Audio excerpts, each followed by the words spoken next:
All parents have instinct. They absolutely have instinct.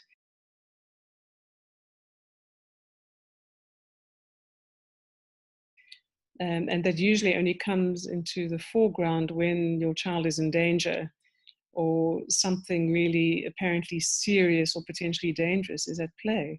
But we as adults have simply forgotten how to have our instinct be in the foreground the whole time, how to have intuition be in the foreground.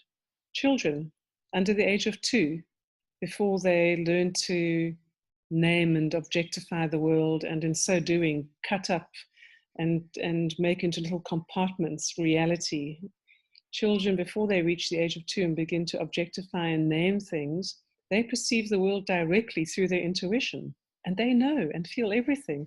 They can sense the energy of a person or an animal walking into a room. And so all non-humans and very, very young humans are intrinsically in this state, and they respond to each other in that way.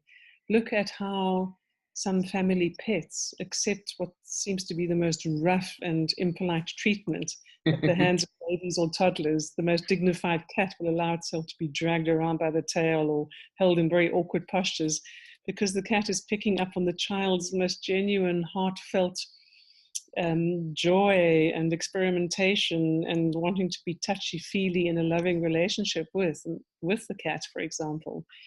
And so animals and babies in particular and young children really directly perceive the world through their intuition in these energetic ways.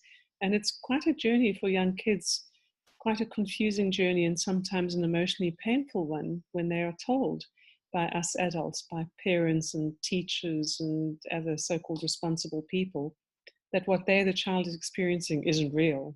Don't be silly. You can't tell what Fido's thinking because dogs don't talk.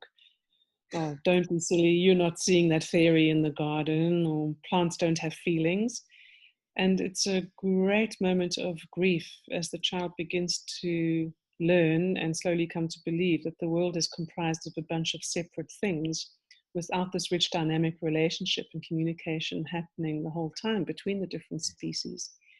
And I think as parents, as adults in this life, even if we don't have our own biological children, we all come across children. The best thing we can do as an adult is encourage a child's intuition, even if we can be just that one adult in a child's life who listens when they tell a story about something that seems imaginary or for which there doesn't seem to be physical proof. Because all the child needs is one example of one adult who's not going to say, you're wrong, that's not real. Yeah. Just one adult saying, wow, wonderful, great that you perceived that, great that you received that, great that you spoke to your rabbit with your mind and with your heart. Just one adult will help the child think, oh, thank goodness, it can't be true that the world is the way all the other adults say it, because some adults disagree. And if we can encourage kids to hang on to their intuition and their direct sense of knowing for as long as possible before they get educated out of it, we are empowering them to navigate their lives and all their relationships with themselves, with other humans, and with animals and plants, to navigate that with the best possible outcome, with all of their wisdom being kept alive.